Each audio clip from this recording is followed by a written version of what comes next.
We turn to U.S. politics as both parties have been working to win over female voters amid a flurry of recent activity related to women's issues. Issues of particular interest to women have been front and center of late, and it may be helping President Obama and fellow Democrats.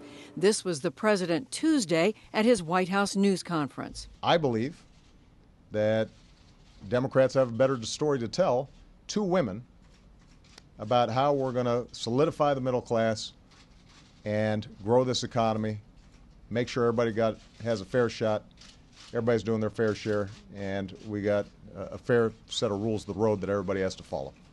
Democrats are using a series of recent incidents to help tell that story, including the debate over the original birth control mandate in the president's health care law. Republicans, like New Hampshire Senator Kelly Ayotte, argued it would trample the rights of religious groups opposed to birth control. This is not a women's rights issue.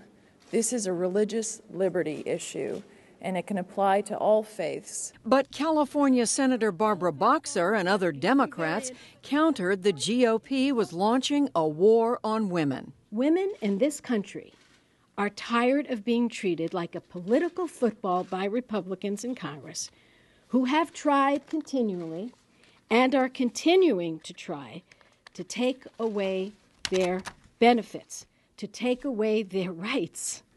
The president ultimately altered the birth control mandate to accommodate religious objections. But House Republicans drew fire from women's groups when they arranged for 5 men to speak against the mandate at a hearing while barring a young female law student, Sandra Fluke, from testifying in favor.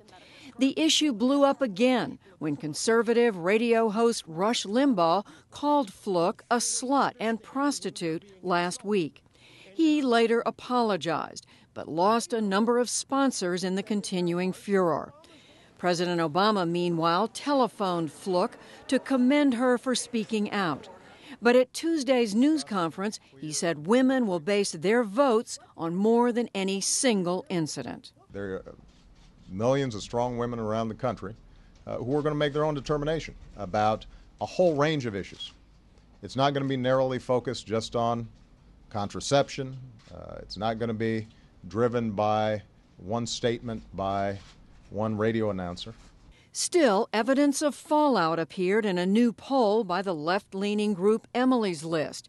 It found that on women's health issues, voters in 8 Senate battleground states now give Democrats an 18-point advantage. Indeed, in Virginia, a firestorm of criticism and protests prompted Republicans to back away from requiring internal ultrasound testing for women seeking abortions.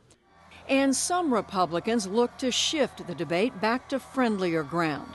Mitt Romney's wife, Ann, had this to say on Super Tuesday night. Do you know what women care about? And this is what I love. Women care about jobs. Whatever drives women to the polls in November, Democrats hope the events of recent weeks will ultimately work to their benefit. For a closer look, we are joined by Washington Post columnist Ruth Marcus and Republican strategist Sherry Jacoba. She's a founder of Capital Strategies and columnist for the Hill newspaper. And we thank you both for being here. Good to be here. Thank you. So, Ruth, how important is the women's vote in a presidential election? The women's vote is very important for the simple fact that women tend to be a majority of the electorate. And so women are stronger voters, and they are also stronger Democratic voters than men. So the president needs to have women by his side, strong women by his side, if he's going to be reelected. And Sherry, typically, what issues are more important to women voters than they are to men, or can you say that there's a pattern for women? You know, first of all, women are people, and they care about a lot of the same things that men do. They care about jobs, they care about the economy, and Ann Romney was right. I don't think she was trying to change the subject. If you look at some of the polling, Pew Research shows that Romney was doing better, slightly better among women in January when put up against Obama. Which is pretty significant for a Republican to be able to do that.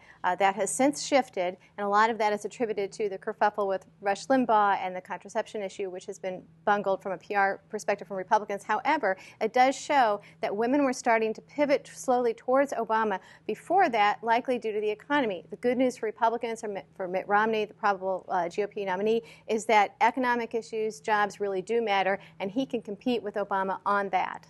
And before we talk about what's going on in this campaign, Ruth, there has been since the Reagan era, the 1980s, kind of a structural, what we call gender gap between men and women. Right. What has that been all about? Well, it's been about women are women are people too, and women care about the same issues that men care about, but they may weight them differently. For example, women are a little bit more reluctant, women voters as a general matter. I'm not doing stereotypes, I'm just talking about polls. They're a little bit more reluctant to go to war, so they were less supportive of Ronald Reagan. They're a little bit more believers in activist government, more supportive of healthcare type issues. And so, as I said, there is this structural gender gap, and Democrats, when they succeed, can exploit that and build on it. And I have to say, I know that Sherry's trying to sort of make lemonades from lemon here. But boy, I sometimes think watching this debate right now that the Obama campaign has some kind of sleeper agent in the Republican Party that is creating this kerfuffle, because it just can't be good for Republicans. You mean the controversy over contraception, birth control, and everything that's calling Sandra Fluke a slut and a prostitute. Mitt Romney, I thought, made a huge mistake, and I was glad to see my conservative colleague George Will calling him on it, in being very, very timid in what he said. I said I wouldn't have used those words. Well, what words would you use? How did this happen this year in this campaign? It started out as the Obama administration issuing new regulations about birth control. How did it sort of spin out of control? This is not where Republicans would like it to be right now. Well, it's not where the Republicans would like it to be, but that's because the whole PR war has been, they lost at least the first part of the battle. I don't think Republicans are going to lose on the substance if they can get back on track. When you're talking about religious liberty, look, you have a lot of women, Republican women, who maybe lean pro-choice or have, some of us have sympathies in both camps. We're not activists for either side, and we understand somebody wanting the choice to do what they want with their body, but when you start saying, well, but we're going to force this on religious institutions to go against something that's important to them, or we're going to force somebody else to pay for it, you start losing a lot of people that you might consider to be pro-choice that are kind of silent right now. So it's not a black and white issue. I think it's a little bit risky for Democrats to really want to run on this. But again, Obama's numbers, particularly among white women, were so poor, and he can't win without them. A huge gender gap in the 2008 election, but that's why they've started this whole campaign, Republican War on Women. It is to close that gap. And so a lot of this is hyperbole that's being invented by the Democrats. Republicans say this is all about, Ruth, all about religious liberty, as we just heard Sherry referring. Democrats say, wait a minute, no, it's about contraception. How are voters dealing with that? Well, it was about religious liberty, and I thought the administration made a mistake in not drawing its exemption broadly enough at the start. But partly the administration has just stumbled into this terrific situation now in terms of politics, where it's not just a question of religious liberty. You have Mitt Romney, who says he opposes federal funding for family planning programs. This is a program that was started by George H.W. Bush. You have clinics closing in Texas, family planning clinics and clinics that offer women health services because, God forbid, pardon the pun, they should take money that might trickle somewhere in some theoretical way into providing abortion services. So it's not just in Washington. This is happening around. It's not just in Washington. You have this debate, for example, about the sonogram bill in Virginia, where even the conservative governor of Virginia backed off of having the more invasive form of the sonogram required before a woman could have an abortion. And I just think the Republicans do not want to be having this debate, but they keep allowing the Democrats to keep it going at this point. Are moderate women in the Republican Party, Sherry, weighing in with the party leadership, with the candidates, and saying, this is what we think the party should be talking about? I think moderate women and all women in the party understand what's going on. A lot of this sudden blip in the women's support for Obama that he did not have before is because of the hyperbole and people kind of misrepresenting the issue overall. I'm confident that that will die down and things will sort of settle where they're supposed to be, and that's where you're going to find that Ann Romney was right about what women really care about. Women, if there's a woman who's getting free birth control or free abortion services somewhere, and I don't think you're going to say, well, that's a Republican voter, and now she's going to change and be a Democrat because suddenly now people are a little bit upset about the commingling of the funds with regard to what the taxpayers are funding. Well, let me just say, is there any way that this whole question of birth control contraception can be discussed that is not a detriment to Republicans? Can Republicans talk about it in a way that does not turn off many women voters? I think that they can.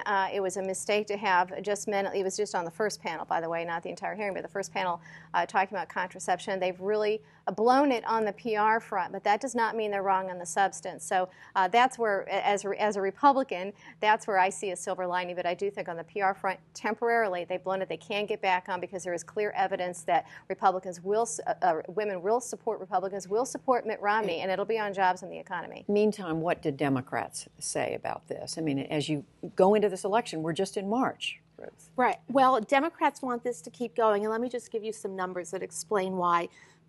In 2008, President Obama beat John McCain by 7 points overall, by 13 points among women.